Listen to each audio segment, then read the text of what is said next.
अभी आप समझते हैं कि जो पाकिस्तान की मुआशी सूरत हाल है ये राइट डायरेक्शन में इस वक्त? बिस्मिल्लाहिर्रहमानिर्रहीम। देखिए, एक तो ये एडजस्टमेंट्स का प्रोसेस स्टार्ट हुआ जब हमने जुलाई में एक आईएमएफ का प्रोग्राम जो है उस पर दस्तखत किए। उससे कुछ फॉरेन इनफ्लोज आए। आपके ज़र मुबादला के ज़खायर जो $3 अरब पे चले गए थे, वो वापस कोई $8.7 अरब पे गए। तो एक कॉन्फिडेंस बहाल होना शुरू हुआ।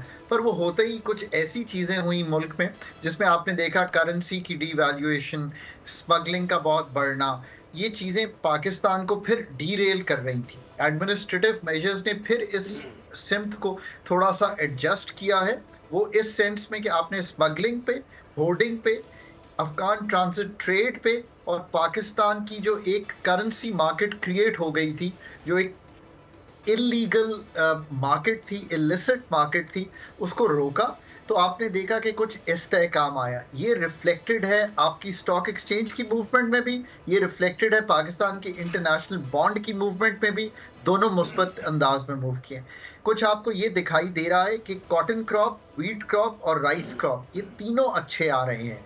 ऑन दी इन्फ्लेशन फ्रंट, जो सबसे ज़्यादा अफेक्ट करता है लोगों को, I think we have passed the worst of inflation in Pakistan. अगर कोई ऐसा कॉन्फ्लिक्ट जो इजराइल का इस वक्त मिडल ईस्ट में हो रहा है, वो अगर ऐसा ना डेवलप कर जाए कि स्प्रेड हो जाए, तो अदरवाइज आई थिंक कि हम जो वर्स्ट ऑफ इन्फ्लेशन बाउट है। और ये मैं इसलिए भी कह रहा हूँ कि 2 वीक ऑन वीक फिगर्स मैंने देखे हैं। वो एक 1.7% वीक ऑन वीक हमारा एसपीआई, जो खुर्दोनोश की कीमतों पे एक 51 चीज़ों पे मुहित इंडेक्स है, वो गिरा। फिर 0.33% इस वीक भी गिरा। सो हम आई थिंक वर्स्ट को पास कर चुके हैं। इलेक्ट्रिसिटी प्राइसेस का पास थ्रू हो गया है। पेट्रोलियम प्राइसेस अगर इंटरनेशनली नहीं बढ़ती, रुपए की कदर में इस्तेहकाम आया है, तो where we are is comfortably where we can stay. एक लास्ट गैस प्राइस का पास थ्रू है जो नेसेसरी है, हमें करना पड़ेगा।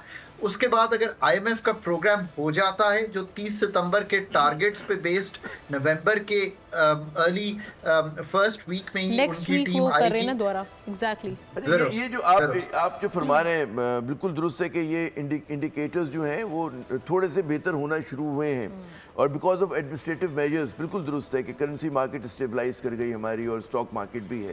लेकिन आज मैं कुछ 1-2 बिजनेसमैन से बात कर रहा था, क्योंकि हम भी सेंटिमेंट पूछते रहते हैं कि जी क्या सूरत हाल है। वो कह रहे हैं कि ये चीज़ें तो हो रही हैं लेकिन फ्लो ऑफ डॉलर जो है दोबारा से ड्राई अप कर रहा है, और जिसकी वजह से आप देख रहे हैं कि जो हमारी ट्रेजरी के अगर आप बैंकर से बात करें तो वो कहते हैं उजरा उनके अंदर कुछ दोबारा से परेशानी आ रही है। तो एक तो पहले इसका जवाब दे दें कि वाकई ऐसा है, और ज़ाहिर है क्योंकि अगर आपकी एक्सपोर्ट्स नहीं बढ़ रही हैं उस तरह से जिस तरह बढ़नी चाहिए, बल्कि कमी, जो हमारे फर्स्ट क्वार्टर के रिजल्ट आए कमी हुई है, 20% डिक्लाइन रेमिटेंसेज में हुआ है, एक्सपोर्ट में 5% डिक्लाइन हुआ है, तो कैसे फिर मामला चलेगा? एडमिनिस्ट्रेटिव मेजर्स की एक मियाद होती है, एक उम्र होती है, उसके आगे जाके वो इफेक्टिव नहीं रहते। जी खाकन साहब। आमिर साहब, एक्सीलेंट क्वेश्चन। ये मेरी जो आपके साथ गुफ्तगू है, इसका सेकंड पार्ट बहुत अच्छी तरह आई थिंक आगे लेके चलेगा।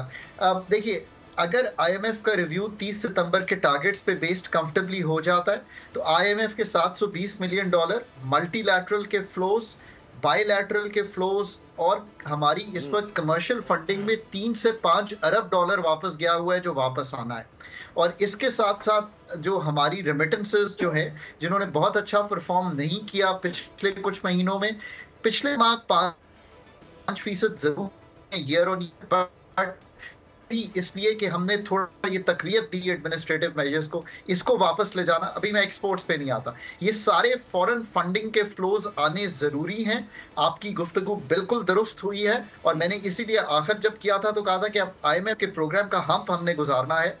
इससे आप ये देखिए कि आपने $8.7 बिलियन पे अपने रिजर्व्स को बिल्ड कर दिया था जब आपने आईएमएफ का प्रोग्राम किया। जब मैं आपसे इस वक्त बात कर रहा हूं तो ये दो में आपने, और आप $7.5 बिलियन के रिजर्व्स पे वापस नीचे आ गए हैं। तो अगर आप के फॉरेन फंड फ्लोज कंफर्टेबल अब आएंगे, तो वापस हमने $9 बिलियन तक जाना है। जो हमने हद की जो गुफ्तो शदीद हुई है, वो नंबर्स जो मैंने आपके सामने रखे हैं उसको करैबोरेट करते हैं कि वाकई ये बात सही है कि हमारे अब ये फॉरेन फंड फ्लोज बिल्ड होने हैं।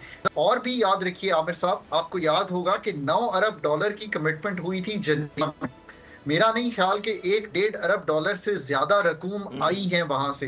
इसी तरह हम कुछ सऊदी अरेबिया से ITFC के अंडर डिफर्ड ऑयल पेमेंट पे तेल लेंगे। तो जो गुफ्तगू है वो ये है कि 23-24 अरब डॉलर बिल्ड करना है हमने इस साल में, जो हमारी डेट पेमेंट्स और मार्कअप का है, उसको काउंटर करने के लिए हमें ये सारे